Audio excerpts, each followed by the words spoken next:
आज नई कुछ अच्छी जानकारी प्राप्त करते हैं। कुछ युगांतकारी नाटक हैं और उनके लेखक रहे हैं। इस नंबर 1 पे आता है अंधे नगरी।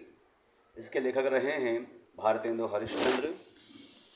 वर्ष 1881 में मात्र एक रात में लिखा गया था ये नाटक। वर्षों बाद भी ये सामयिक है, सभी प्रकार के दर्शकों में आज भी लोकप्रिय है। इसमें दर्शाया गया है कि भ्रष्ट व्यवस्था में किस प्रकार से एक निर्दोष फंस जाता है। आज भी हालात जस के तस बने हुए हैं। सर्वाधिक मंचित नाटकों में से एक है यह। नंबर 2 पे आता है अंधा युग, जिसके लेखक हैं धर्मवीर भारती। महाभारत युद्ध के अंतिम दिन पर आधारित यह नाटक 4 दशक से भारत की प्रत्येक भाषा में मंचित हो रहा है। युद्ध और उसके बाद की समस्याओं और मानवीय महत्वाकांक्षाओं को प्रस्तुत किया गया है। नए संदर्भ और कुछ नवीन अर्थों के साथ साथ काव्य नाटक अंधा युग को लिखा गया है।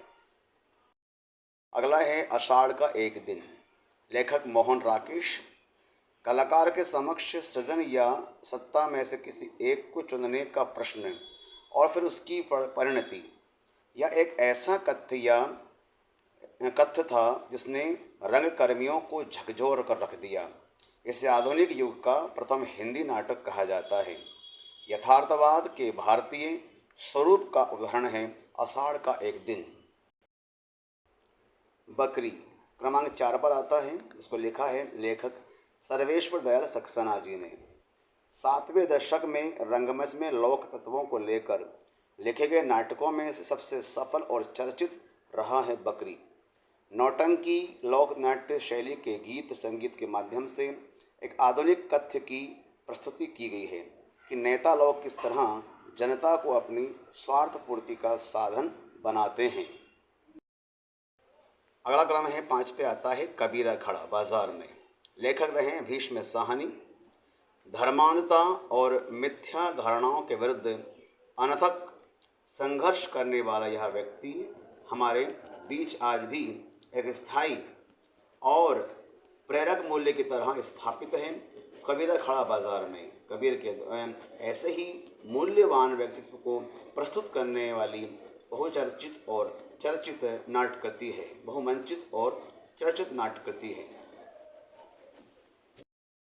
क्रमांक 6 पर आता है महाभोज, जिसको लिखा है मन्नू भंडारी जी ने।